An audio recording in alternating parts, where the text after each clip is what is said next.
Baik, perkenalkan nama saya Muhammad Ilham dengan NIM 23140223 Universitas Trilogi.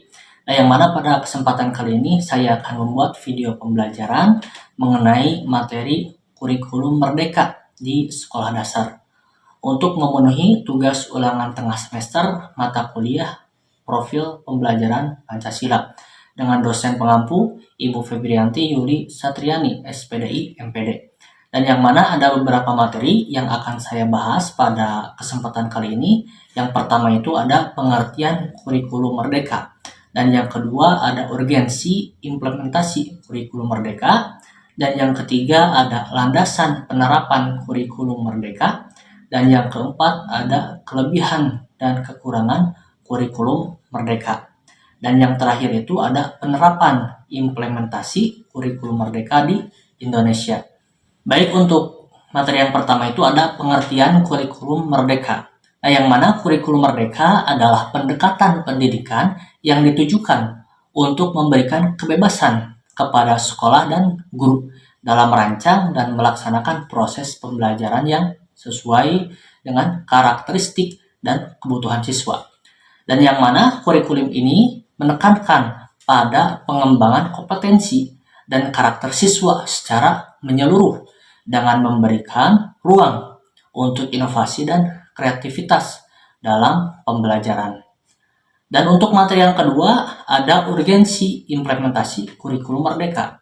Nah, yang mana implementasi kurikulum merdeka sangat penting untuk menciptakan lingkungan belajar yang lebih fleksibel dan responsif terhadap kebutuhan siswa. Dan yang mana dengan memberikan kebebasan kepada sekolah diharapkan dapat meningkatkan kualitas pendidikan, relevansi, materi ajar, dan keterlibatan siswa. Dan yang mana kurikulum ini juga bertujuan untuk mempersiapkan siswa menghadapi tantangan global serta meningkatkan daya saing bangsa. Dan untuk materi yang ketiga itu ada landasan penerapan kurikulum merdeka. Nah, yang mana landasan penerapan kurikulum merdeka meliputi standar nasional pendidikan, dan yang mana merujuk pada kebijakan pemerintah yang mengatur pendidikan di Indonesia.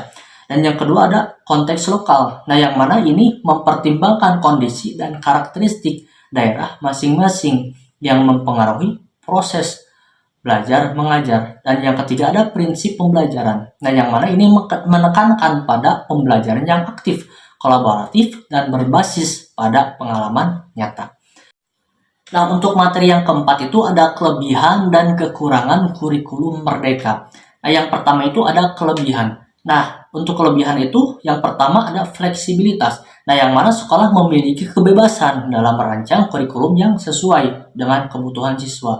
Untuk kelebihan yang kedua itu ada pengembangan karakter, yang mana ini fokus pada pengembangan kompetensi dan karakter siswa secara menyeluruh. Dan untuk kelebihan yang ketiga itu ada inovasi dalam pembelajaran. Nah, yang mana ini mendorong guru untuk menerapkan metode pembelajaran yang lebih efektif dan inovatif. Dan yang kedua itu ada kekurangannya. Nah, untuk yang pertama adalah tantangan sumber daya. Nah, yang mana tidak semua sekolah memiliki sumber daya yang memadai untuk mengimplementasikan kurikulum ini. Dan untuk kekurangan yang kedua itu kesiapan guru. Nah, yang mana dibutuhkan pelatihan dan pengembangan profesional bagi guru untuk memahami dan menerapkan kurikulum dengan baik. Dan yang ketiga itu ada ketidaksamaan kualitas. Ada kemungkinan perbedaan kualitas implementasi antara sekolah yang satu dengan yang lainnya. Dan untuk materi yang kelima itu ada penerapan implementasi kurikulum merdeka di Indonesia. Nah, yang mana penerapan kurikulum merdeka di Indonesia dilakukan secara bertahap. Nah, pemerintah memberikan dukungan melalui pelatihan bagi guru dan penyediaan sumber daya yang diperlukan untuk sekolah. Nah, yang mana diharapkan dapat melakukan penyesuaian berdasarkan konteks lokal dan karakteristik siswa, dan yang mana ada beberapa inisiatif seperti program penguatan pendidikan karakter dan penggunaan teknologi dalam pembelajaran. Nah, yang mana ini juga mendapat bagian dari implementasi kurikulum ini. Nah, yang mana dengan demikian diharapkan kurikulum merdeka ini dapat menciptakan pengalaman belajar yang lebih bermakna dan relevan bagi siswa di sekolah dasar. Nah, jadi dapat disimpulkan bahwa kurikulum merdeka di sekolah dasar merupakan langkah inovatif dalam dunia pendidikan Indonesia. Nah, yang mana memberikan kebebasan kepada guru dan sekolah untuk merancang proses pembelajaran yang sesuai dengan kebutuhan siswa.